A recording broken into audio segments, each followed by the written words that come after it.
Lent is fast approaching, and if you're the parent of a child with disabilities, it can feel like there's really nothing else that you can add to your plate or anything that you can really give up.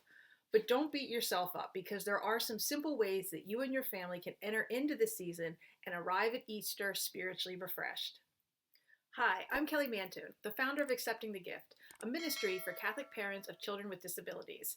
You might be thinking that you're too tired, too overwhelmed, or that life is already too hard for you to even think about giving anything up or taking anything else on for Lent. And I get it, I've been there. For the first few years after my son's diagnosis, I was in survival mode, and I felt like if I could just keep everyone alive during Lent, then that was the best. That's all I could manage. Some years it will be like that. But if you're wondering if there's any way you and your family could more fully participate in Lent without having to do a million and one crafts, stay tuned for some helpful tips. So, what is Lent? Lent is a penitential season that lasts the 40 days leading up to Easter, not counting Sundays. Sundays in Lent for Roman Catholics are not fasting days and therefore are not counted in the 40 days. So, just like Jesus spent 40 days in the desert fasting to prepare for his ministry, we spend our time in Lent to prepare for his coming resurrection. And, when we do these penitential things during Lent, it really makes the celebration of Easter, that much better. We can really appreciate it. The three main ways that people can enter into Lent is through prayer, fasting, and almsgiving. So first, let's talk about Lent for you, the parent of a child with disabilities. Let's start with just picking one or two things. And I know I said there's three main things that we try to focus on, but you don't even need to focus on something in each of those. Just pick one or two things, especially if you've had a rough few years like I did and you were kind of in survival mode and you're just now really starting to think about taking on like a sacrifice or doing something. And I think it can also be really helpful to find an accountability partner who might also be a special needs parent, and you two can kind of help and support each other. And you can also help determine well, are you cutting yourself a little bit too much slack, or are you being too hard on yourself? You really need to pull back and allow yourself a little bit more grace. That can be really helpful. So the first area is prayer. Now, first off, I'm not going to suggest that you commit to saying all 15 mysteries of the rosary. You just need to do a little bit more than what you're doing already. So if right now your prayer life is just really scattered and all over the place, maybe you don't have a set time. Maybe you're just kind of praying when you're in need or in crisis, or maybe you're not praying much at all. Just start with one small morning offering and just commit to that. Nothing else. You don't need some big grandiose gestures. God understands the struggles you're going through, and that small offering, when you say that prayer devoutly and you really commit to it, that's like the widow who gave her last 3 coins. That really meant a lot. That was a really worthy sacrifice, and it was accepted more than, say, the Pharisee who gives 10% of a huge fortune and doesn't even really miss it. Another great thing to do for prayer is to pick a spiritual book. It can be a printed book that you read just a couple minutes a day, or what I love, audiobooks. It's so great to find, especially a lot of the good spiritual classics. You can find them on like LibriVox for free, or find them on like Audible, your regular sites. And then you can listen to that as you do other things, as you're driving to appointments, sitting and waiting. Make time then to take in a spiritual book, through an audiobook. What vices could you give up? Worry, despair, guilt, anger. These things are all holding you back, not only from growing spiritually, but they're holding you back from being the best parent and caregiver to your child that you can be. So focus on rooting them out.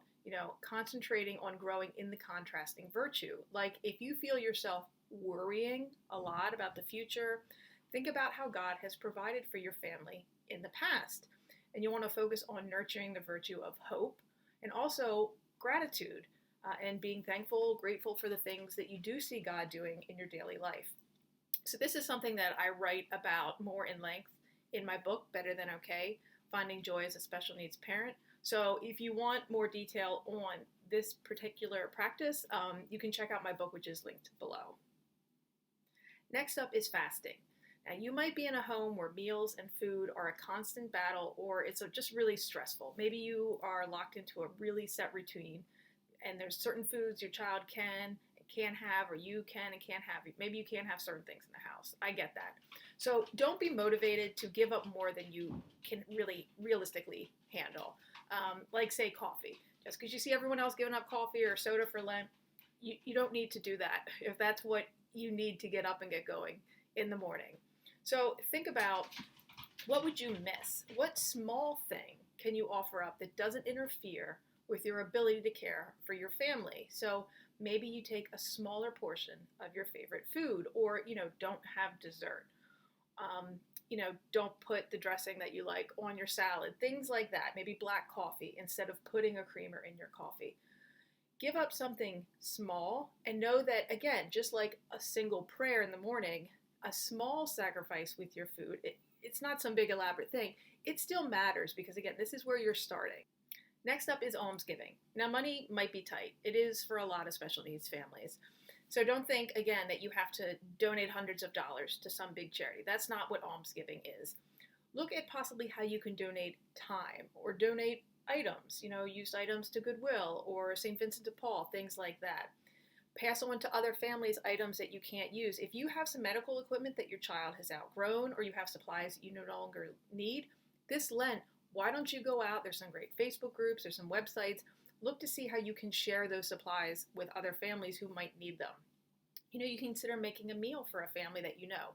Is there another special needs family at your parish whose child has been hospitalized, going through a lot of tests? Reach out to them. You know how hard it is to get a hot meal on the table when you're going through all that. Make a meal. That's a great way to do almsgiving that's not donating a lot of money. And lastly, of course, spread awareness and, fundraise for an important cause if that's what you feel called to do. And again, having an accountability partner is a great thing, but don't hesitate to meet with a spiritual advisor or your parish priest if you need guidance on what is an appropriate Lenten sacrifice. They can help you decide if what you're thinking about doing is too little or too much. Now, if your child does want to give something up or wants to do some almsgiving, again, have them pick one or two things and then write it down. There's some really nice printables, floral borders and everything. Have them write it down, color it in, and hang it up where they can see it so they can always be reminded of what they've wanted to do. And then encourage them. But when they fail, remind them that if they're of age, they can always go to confession or just to ask God for forgiveness and to give them the strength to do better. Let them know that you can't fail at Lent. You get as many do-overs as you need. And then you want to tell them what you're doing for Lent. Lent can certainly be a private thing. You don't need to share it with anybody. But I think when you're introducing the idea to children for the first time, it can be helpful to share what you're doing, and they can also help you stay on track. It's really great when you say, oh, well, mommy's giving up being angry for Lent. So if you see me being angry, make sure you point it out. And kids are always more than happy to help you with those sort of things. So even if your child isn't really able to give up something on their own or take something on, you can bring them into the Lenten season so they can help you with your Lenten sacrifices as well. Something else you might want to consider is a family sacrifice. Something that we started when all our kids were really little, even before we had children with disabilities. My husband and I, we just decided that as a family, we would all give up sweets. And that's what my kids have all grown up doing. It was just something we all did. So all the sweets were out of the house. There wasn't any temptation. And we all just kind of supported each other. And if we were going out or going somewhere, we could all remind each other, oh, we're giving up sweets. And so it was really helpful to have sort of a family sacrifice. It introduced the idea of Lent to the kids at a very young age. It was something that they could do that wasn't harmful for them. You know what I mean? We didn't expect anything else of them. We would encourage them if they wanted to take on anything else they could as they got older. But it was something we were all in the same boat together. And, it's really hard for me to not have sweets and to give up dessert.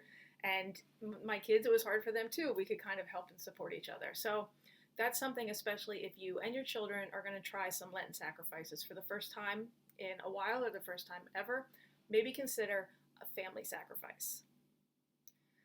My key tip throughout all this, do not compare what you're doing to other families, even other families who have children with disabilities. I would never want a family whose child is just diagnosed and maybe they've got a lot of other children that are young. and into a lot of things, I would never want that mom to look at me and where I am right now and compare herself to what I'm doing. It, it's just, you're setting yourself up for so much disappointment and failure. And that's Satan's influence. Focus on you and growing you and your family together through Lent, and don't worry about what anyone else is doing. There's going to be times in your lives that are already going to feel really penitential, like say if your child is inpatient in the hospital. And I'm not asking you or advising you to take on anything else during those types of times. But if you've reached a place of stability and joy in your vocation, as I have, you can consider adding some additional sacrifices during Lent. I want to make it clear that being the caregiver of a child with a disability does not mean that your life is automatically one of sorrow and woe. So if you still feel that way, then this would be the year to work on giving up sorrow in exchange for joy. And if you need help with that specifically, I would say check out our video on grief and the grieving process, which I'll link below. And again, my book also talks about replacing vices with virtues, especially in regards to special needs parenting. So, what are you and your child or your family thinking about giving up for Lent this year? Let me know in the comments below, and be sure to check out this next video. I'll see you next time. Bye.